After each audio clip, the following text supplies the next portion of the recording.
ओम शांति। 26 फरवरी 2023। अव्यक्त बाप दादा के महावाक्य। ओरिजिनल डेट 31 दिसंबर 1993। नए वर्ष में सदा उमंग उत्साह में उड़ना और सर्व के प्रति महादानी वरदानी बन व्यर्थ को समाप्त करना। आज नवयुग नई सृष्टि के रचता बाप दादा अपने नवयुग के आधार मूर्त बच्चों को देख रहे हैं।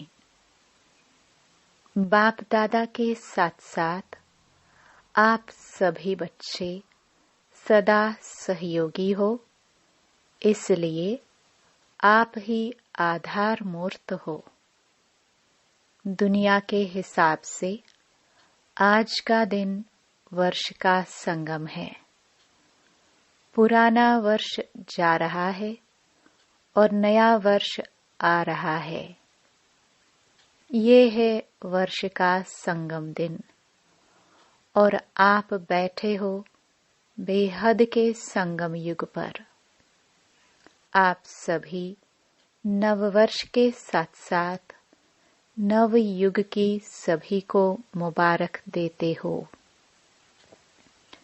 एक दिन की मुबारक नहीं, लेकिन नवयुग के अनेक जन्मों की मुबारक देते हो। इस संगम पर अच्छी तरह से अनुभव करते हो कि इस समय हम ब्राह्मण आत्माओं की नई जीवन है। नई जीवन में आ गए हो ना। ब्राह्मणों का संसार ही नया है।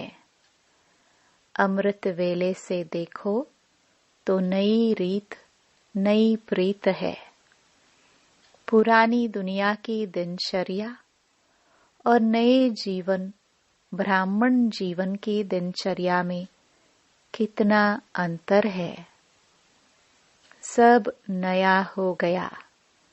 स्मृति नई, वृत्ति नई, दृष्टि नई, सब बदल गया ना। और नई जीवन कितनी प्यारी लगती है। वैसे भी नई चीज सबको प्यारी लगती है। पुरानी चीज छोड़ना चाहते हैं और नई चीज लेना चाहते हैं। तो इस समय का यह छोटा सा नया संसार है। संसार भी नया और संस्कार भी नए। इसलिए दुनिया वाले भी नए वर्ष को धूमधाम से मनाते हैं। मनाने का अर्थ है उमंग उत्साह में आना। उत्साह होता है, इसलिए मनाने के दिन को उत्सव कहा जाता है। उत्साह से ही एक दो को बधाइयाँ व मुबारक देते हैं व ग्रीटिंग्स देते हैं। आप ब्राह्मण आत्माओं के लिए हर दिन उत्सव है। सदा उत्सव अर्थात उमंग उत्साह में रहते हो। यह उमंग उत्साह ही ब्राह्मण जीवन है। दुनिया की रीति प्रमाण विशेष दिन को मनाते हो। आज मनाने के लिए इकट्ठे हुए हो ना। लेकिन आपका नवयुग नई जीवन का उमंग उत्साह सदा ही है। ऐसे नहीं कि 2 तारीख हो जाएगी तो उमंग उत्साह खलास हो जाएगा। 1 मास हो गया तो और खत्म हो जाएगा। हर दिन उमंग उत्साह बढ़ता जाता है, कम नहीं होता। ऐसे है ना कि अपने अपने स्थान पर जाएंगे तो उत्साह खत्म हो जाएगा। हर घड़ी उमंग उत्साह की है, क्योंकि उमंग उत्साह ही आप ब्राह्मणों की उड़ती कला के पंख है। इस उमंग उत्साह के पंखों से सदा उड़ते रहते हो। अगर कार्य अर्थ कर्म में भी आते हो, फिर भी उड़ती कला की स्थिति से कर्म योगी बन कर्म में आते हो। तो उड़ती कला वाले हो ना, तो बिना पंखों के तो उड़ नहीं सकते। यह उमंग उत्साह उड़ती कला के पंख सदा साथ हैं। यह उमंग उत्साह आप ब्राह्मणों के लिए बड़े से बड़ी शक्ति है। नीरस जीवन नहीं है। दुनिया वाले तो कहेंगे कि क्या करे, रस नहीं है, नीरस है, बेरस है। और आप क्या कहेंगे? उमंग उत्साह का रस है ही है। कभी दिल शिकस्त नहीं हो सकते हो। सदा दिल खुश। कैसी भी मुश्किल बात हो, लेकिन उमंग उत्साह मुश्किल को सहज कर देता है। उत्साह तूफान को भी तोहफा बना देता है। पहाड़ को भी राई नहीं, लेकिन रुई बना देता है। उत्साह किसी भी परीक्षा व समस्या को मनोरंजन अनुभव कराता है। इसलिए उमंग उत्साह में रहने वाले नव युग के आधार मूर्त नव जीवन वाले ब्राह्मण आत्माएं हो। अपने को जानते हो, मानते भी हो या सिर्फ जानते हो? क्या कहेंगे? जानते भी हैं, मानते भी हैं और उसी में चलते भी हैं। सदा यह उत्साह रहता है कि कल्प पहले भी हम ही थे, अब भी हैं और अनेक बार हम ही बनेंगे। तो अविनाशी उत्साह हो गया ना। थे, हैं और सदा होंगे। तीनों काल का हो गया ना। पास्ट, प्रेजेंट और फ्यूचर, तीन काल हो गए तो अविनाशी हो गया ना। बाप दादा देख रहे थे कि अविनाशी उमंग उत्साह में रहने वाली आत्माएं नंबरवार हैं या सब नंबर 1 हैं। जब है ही निश्चय बुद्धि विजयी, तो विजयी तो जरूर नंबर 1 होंगे ना। नंबरवार थोड़े ही होंगे।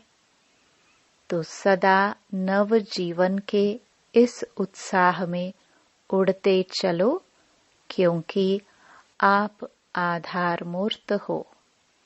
सिर्फ अपने जीवन के लिए आधार नहीं हो, लेकिन विश्व के सर्व आत्माओं के आधार मूर्त हो। आपकी श्रेष्ठ वृत्ति से विश्व का वातावरण परिवर्तन हो रहा है। आपके पवित्र दृष्टि से विश्व की आत्माएं और प्रकृति दोनों पवित्र बन रही हैं। आपके दृष्टि से सृष्टि बदल रही है। आपके श्रेष्ठ कर्मों से श्रेष्ठाचारी दुनिया बन रही है। तो कितनी जिम्मेवारी है। विश्व की जिम्मेवारी का ताज पहना हुआ है ना। कि कभी भारी लगता है तो उतार देते हो। क्या करते हो? जो डबल लाइट रहते हैं, उनको ये जिम्मेवारी का ताज भी सदा लाइट हल्का अनुभव होगा। भारी नहीं लगेगा। इस समय के ताजधारी भविष्य के ताजधारी बनते हैं। तो नए वर्ष में क्या करेंगे? अव्यक्त वर्ष भी मनाया। अव्यक्त वर्ष अर्थात फरिश्ता बन गए कि अभी बनना है। फरिश्ते क्या करते हैं? अव्यक्त का अर्थ ही है फरिश्ता। वर्ष पूरा किया तो फरिश्ता बने ना कि नहीं? अव्यक्त वर्ष अभी लंबा कर दे, 2 वर्ष का 1 वर्ष बना दे। अभी और आगे बढ़ना है ना। अव्यक्त वर्ष मनाया, अब फरिश्ता बनकर क्या करेंगे? सदा हर दिन हर समय महादानी और वरदानी बनना है।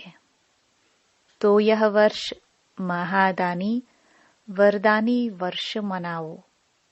जो भी संबंध संपर्क में आए उस आत्मा को महादानी बन कोई न कोई शक्ति का, ज्ञान का, गुण का दान देना ही है। तीनों खजाने कितने भरपूर हो गए हैं। ज्ञान का खजाना भरपूर है कि थोड़ा कम है। मास्टर नॉलेजफुल होना तो ज्ञान का खजाना भी है, शक्तियों का खजाना भी है और गुणों का खजाना भी है। तीनों में संपन्न हो कि एक में संपन्न हो, 2 में नहीं। वर्तमान समय आत्माओं को तीनों की बहुत आवश्यकता है। सारे दिन में कोई न कोई दान देना ही है, चाहे ज्ञान का, चाहे शक्तियों का, चाहे गुणों का, लेकिन देना ही है। महादानी आत्माओं का बिना दान दिए हुए कोई भी दिन न हो। ऐसे नहीं वर्ष पूरा हो जाए और कहो हमें तो चांस नहीं मिला।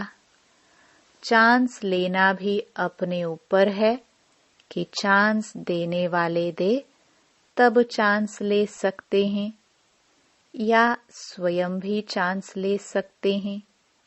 लेना आता है कि कोई देवे तो लेना आता है। कोई चांस नहीं देगा तो क्या करेंगे? देखते सोचते रहेंगे। सारे दिन में चाहे ब्राह्मण आत्माओं के, चाहे अज्ञानी आत्माओं के संबंध संपर्क में तो आते ही हो ना। जिसके भी संबंध संपर्क में आओ उनको कोई न कोई दान अर्थात सहयोग दो। दान शब्द का रूहानी अर्थ है सहयोग देना। तो रोज महादानी व वरदानी बन वरदान कैसे देंगे? वरदान देने की विधि क्या है? आपके जड़चित्र तो अभी तक वरदान दे रहे हैं। तो वरदान देने की विधि है, जो भी आत्मा संबंध संपर्क में आए उनको अपने स्थिति के वायुमंडल द्वारा और अपने वृत्ति के वाइब्रेशंस द्वारा सहयोग देना अर्थात वरदान देना। कैसी भी आत्मा हो, गाली देने वाले भी हो, निंदा करने वाली हो, लेकिन अपनी शुभ भावना, शुभ कामना द्वारा, वृत्ति द्वारा, स्थिति द्वारा ऐसी आत्मा को भी गुणदान या सहनशीलता की शक्ति का वरदान दो। अगर कोई क्रोध अग्नि में जलता हुआ आपके सामने आए तो आग में तेल डालेंगे या पानी डालेंगे? पानी डालेंगे ना, कि थोड़ा तेल का भी छींटा डालेंगे? अगर क्रोधी के आगे आपने मुख से क्रोध नहीं किया, मुख से तो शांत रहे, लेकिन आंखों द्वारा, चेहरे द्वारा क्रोध की भावना रखी, तो भी तेल के छींटे डाले। क्रोधी आत्मा परवश है, रहम के शीतल जल द्वारा वरदान दो।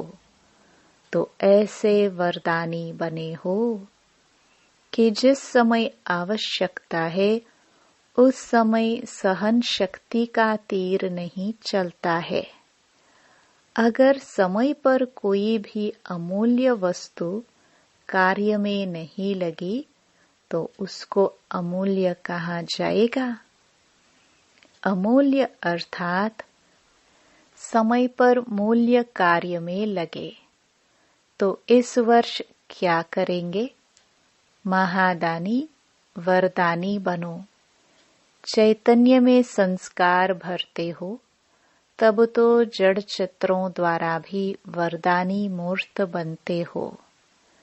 संस्कार तो अभी भरने हैं ना, कि जिस समय मूर्ति बनेगी उस समय भरेंगे। महादानी वरदानी मूर्त बनने से व्यर्थ स्वतः ही खत्म हो जाएगा, क्योंकि जो महादानी है, वरदानी है, दूसरे को देने वाले दाता हैं, तो दाता का अर्थ ही है समर्थ। समर्थ होगा तब तो देगा। तो जहाँ समर्थ है वहाँ व्यर्थ स्वतः ही खत्म हो जाता है। समर्थ स्थिति है स्विच ऑन होना। जैसे इस स्थूल लाइट का स्विच ऑन करना अर्थात अंधकार को समाप्त करना, ऐसे समर्थ स्थिति अर्थात स्विच ऑन करना। तो स्विच ठीक है या कभी ठीक, कभी लूज हो जाता है या फ्यूज हो जाता है। ऑन करना तो आता है ना।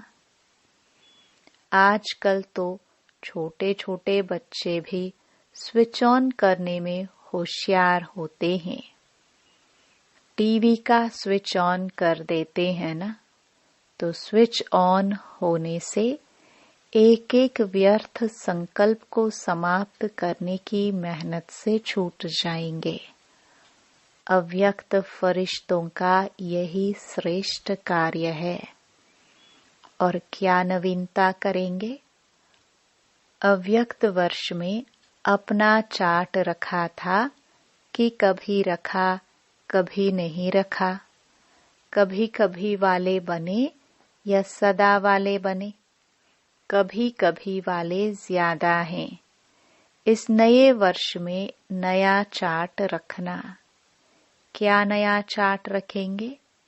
4 सब्जेक्ट को तो अच्छी तरह से जानते हो, तो इस वर्ष का यही चार्ट रखना कि चारों ही सब्जेक्ट में, चाहे ज्ञान में, चाहे योग में, धारणा में, सेवा में, हर सब्जेक्ट में हर रोज कोई न कोई नवीनता लानी है। ज्ञान अर्थात समझदार बनना, समझ देना और समझदार बन चलना। ज्ञान में भी नवीनता का अर्थ है जो अपने में कमी है उसको धारण किया तो नवीनता हुई ना। ना से हाँ हुई तो नया हुआ ना।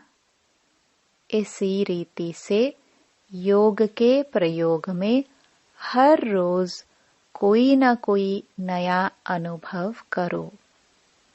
योग में बहुत अच्छे बैठे, बहुत अच्छा योग लगा, लेकिन नवीनता क्या हुई? परसेंटेज बढ़ना भी नवीनता है। आज अगर आपकी परसेंटेज योग की 50% है और कल 50 से वृद्धि हो गई तो नवीनता हो गई।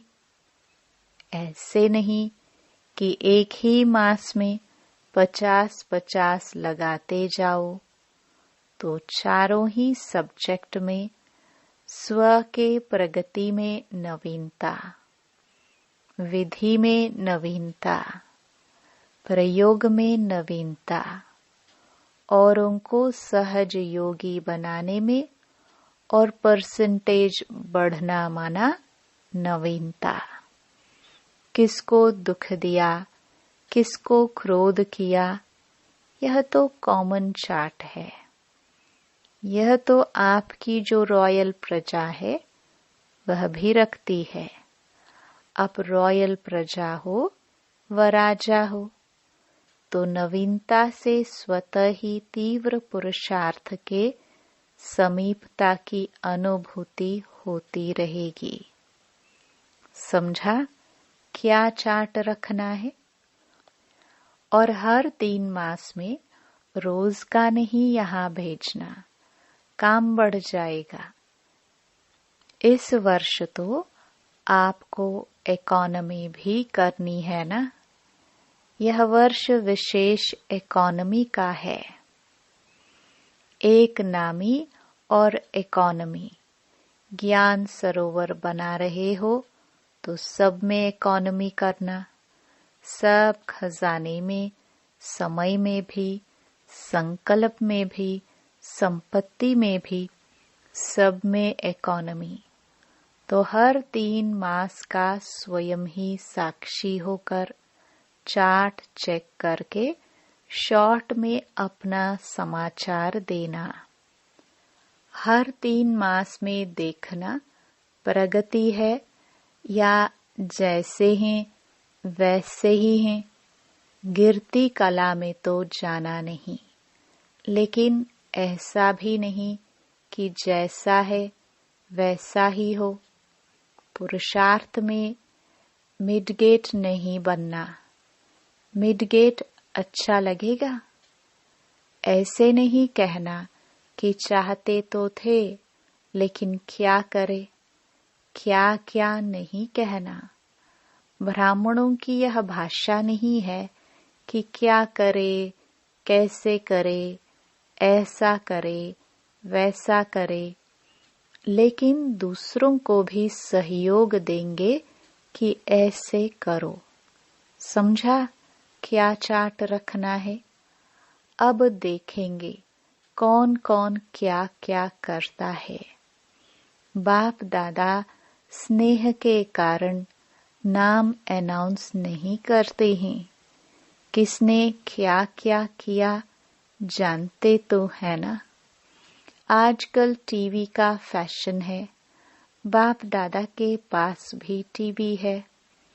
बाप दादा जानते हैं जो पिछले वर्ष काम दिया वो किसने कितना किया। नाम अनाउंस करे। हाफ कास्ट कितने रहे, फुल कास्ट कितने रहे। तो इस वर्ष महादानी वरदानी मूर्त स्वयं प्रतिभी और सर्व प्रतिभी बनो और हर रोज कोई न कोई नवीनता अर्थात प्रोग्रेस अवश्य करो। तो ये हुआ स्व के पुरुषार्थ के प्रति। सेवा में क्या करेंगे? सेवा में भी नवीनता लानी है ना। मेले भी बहुत कर लिए, प्रदर्शनियां तो अनगिनत कर ली, सेमिनार कॉन्फ्रेंस भी बहुत की। अभी आवाज बुलंद करने वाले माइक तो तैयार करने ही हैं, लेकिन उसकी विधि क्या है? वैसे पहले भी सुनाया है, लेकिन किया कम है। सेवा की रिजल्ट में देखा गया है कि बड़े निमित्त आत्माओं को समीप लाने के पहले, चाहे कोई नेता है, चाहे कोई बड़े इंडस्ट्रियलिस्ट हैं, चाहे कोई बड़े ऑफिसर हैं, लेकिन उन्हों को समीप लाने का साधन है उन्हों के सेक्रेटरी को अच्छी तरह से समीप लाओ। आप लोग बड़ों के ऊपर टाइम देते हो, वो अच्छा अच्छा कहकर फिर सो जाते हैं। उन्हों को फिर जगाने के लिए इतना टाइम तो मिलता नहीं, न वो देते हैं, न आप जा सकते हो। इसलिए सेक्रेटरी जो होते हैं वो बदलते भी नहीं हैं। बड़े तो सब बदल भी जाते हैं। आज एक मिनिस्टर की सेवा करते हो और कल वो प्रजा बन जाता है। सेक्रेटरी काफी सहयोगी बन सकते हैं। तो किसी भी वर्ग की सेवा में इस वर्ष विशेष सेक्रेटरी, मैनेजर्स या प्राइवेट असिस्टेंट जो भी शक्तिशाली हो, बड़ों के समीप हो, उन आत्माओं की सेवा विशेष करो। दूसरी बात, पहले भी इशारा दिया है कि वर्तमान समय कम खर्चा और नाम वाला।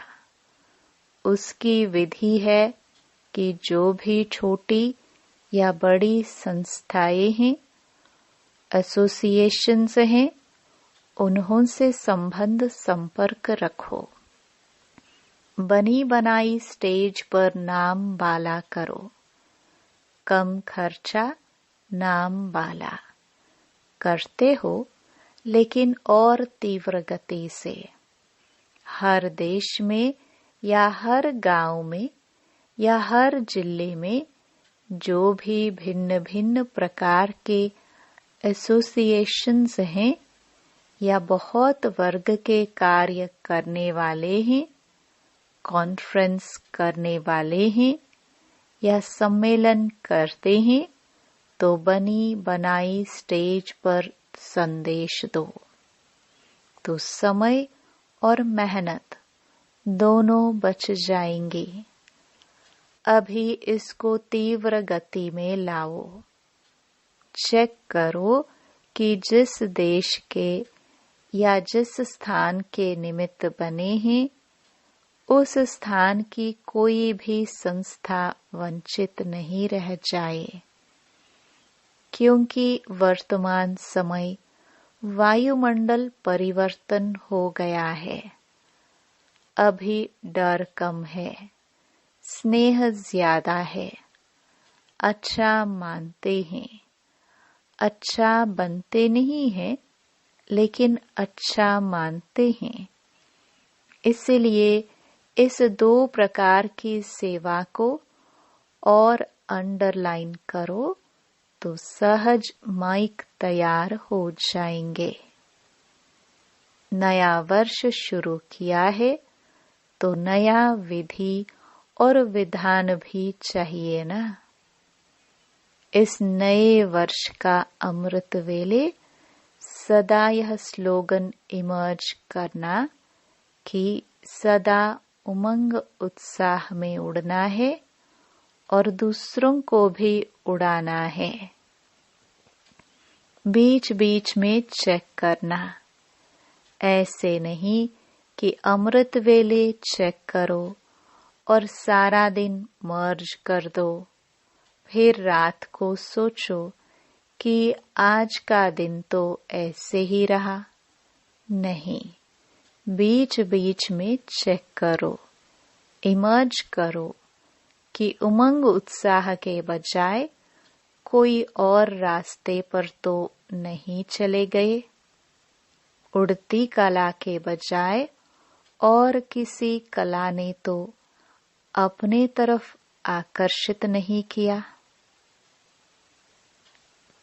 अच्छा, चारों ओर के नव जीवन अनुभव करने वाले सर्व ब्राह्मण बच्चों को, सदा नवयुग के आधार मूर्त श्रेष्ठ आत्माओं को, सदा संकल्प, बोल और कर्म द्वारा महादानी वरदानी आत्माओं को, सदा स्वयं की स्थिति द्वारा औरों की परिस्थिति को भी सहज बनाने वाली समर्थ आत्माओं को, सदा हर दिन स्वयं में प्रगति अर्थात नवीनता अनुभव करने वाले समीप आत्माओं को, सदा एक नामी और इकोनॉमी करने वाले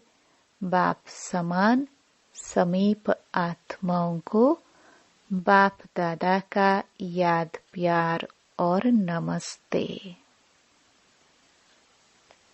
वरदान। तन को आत्मा का मंदिर समझ उसे स्वच्छ बनाने वाले नंबर 1 श्रेष्ठ ब्राह्मण आत्मा भव। हम ब्राह्मण आत्माएं सारे कल्प में नंबर 1 श्रेष्ठ आत्माएं हैं, हीरे तुल्य हैं। इस स्मृति से तन को आत्मा का मंदिर समझकर स्वच्छ रखना है। जितनी मूर्ति श्रेष्ठ होती है उतना ही मंदिर भी श्रेष्ठ होता है। तो इस शरीर रूपी मंदिर के हम ट्रस्टी हैं। यह ट्रस्टीपन आपे ही स्वच्छता व पवित्रता लाता है।